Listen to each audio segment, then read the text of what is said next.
अगर हफ्ते भर में तुमने मेरा पैसा नहीं दिया तो सामान उठवा लूंगा घर से।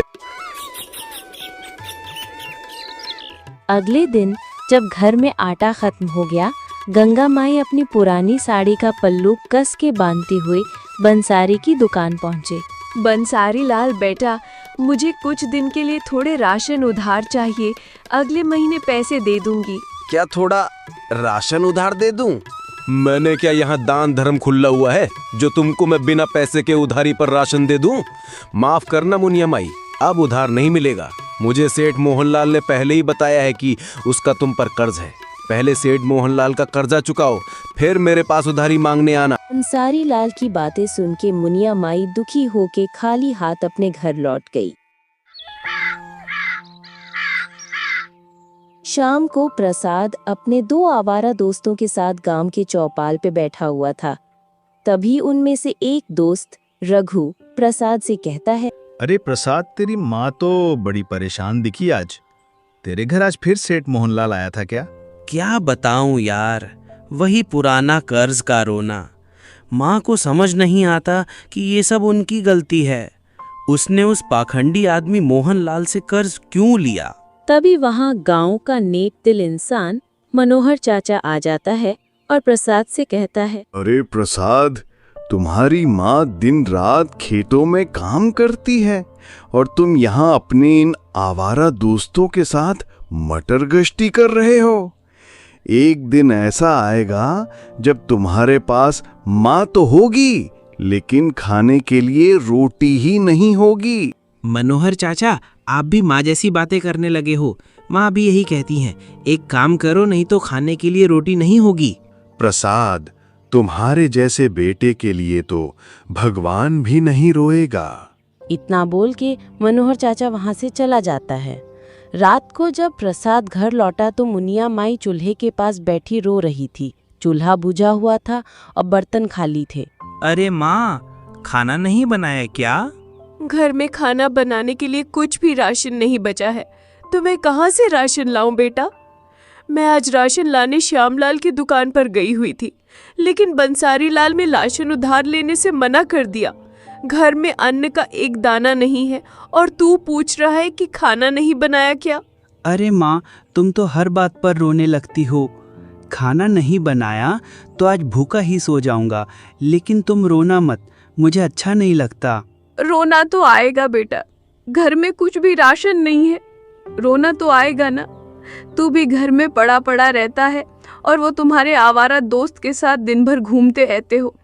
अगर तू कुछ काम करता तो हमारे ऊपर भूखे रहने की नौबत नहीं आती।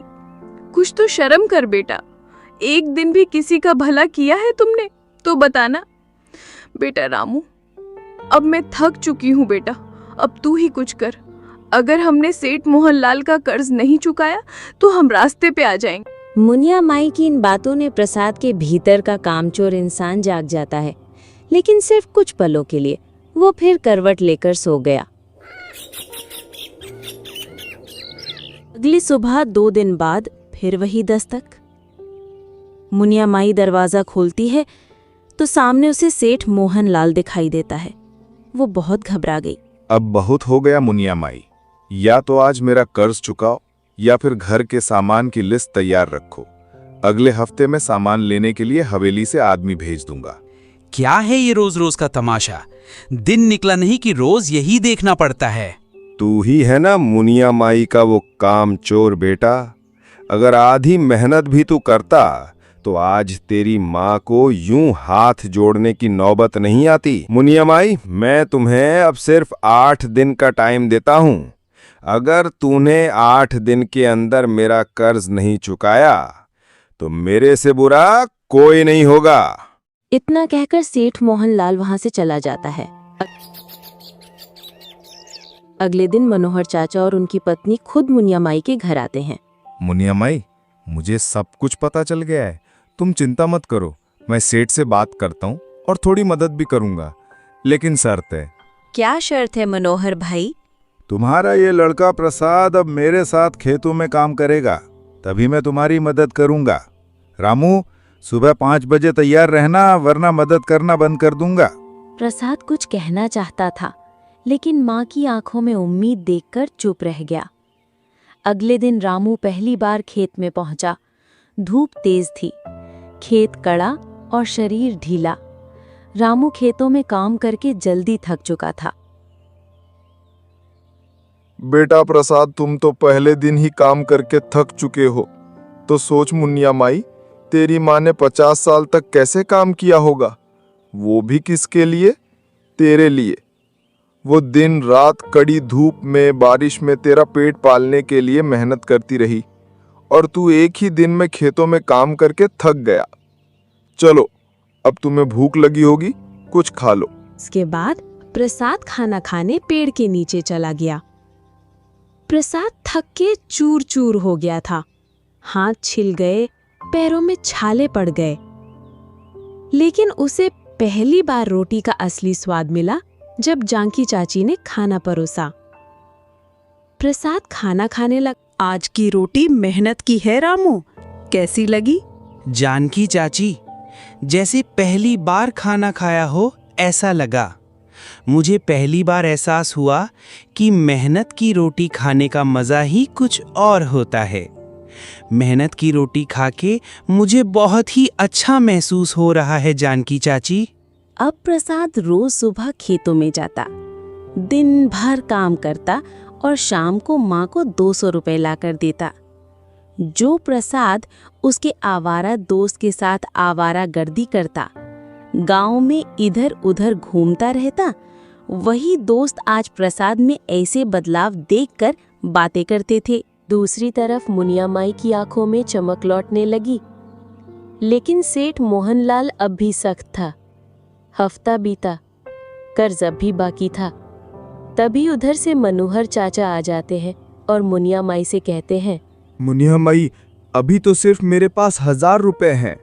ये लो, पूरे 1000 रुपए। अब ये पैसे ले जाके उस घमंडी लालची मोहनलाल सेठ के मुंह पे मार के आ जाओ। लेकिन मनोहर भाई, अभी भी इसमें 500 रुपए कम पड़ रहे हैं। जब सेठ मोहनलाल कर्ज लेने आएगा और उसे इसमें 500 रुपए कम मिलेंगे तो वो फिर से कोई ना कोई धमकी देगा। मैं ऐसा करती हूँ, मेरी जो हाथ की चांदी की चूड़ियाँ हैं वो मैं बाजार जाकर बेच देती हूँ ताकि सेठ का कर्ज चुका पाऊँ। थोड़ी देर बाद रामू, मनोहर चाचा और गंगा माई मोहनलाल सेठ के घर पहुंचे, पूरे 1500 रुपए लेकर। चलो ठीक है, तुम्हारा कर्ज खत्म हो गया। आज से तुम्हारे ऊपर मेरी कोई उधारी नहीं।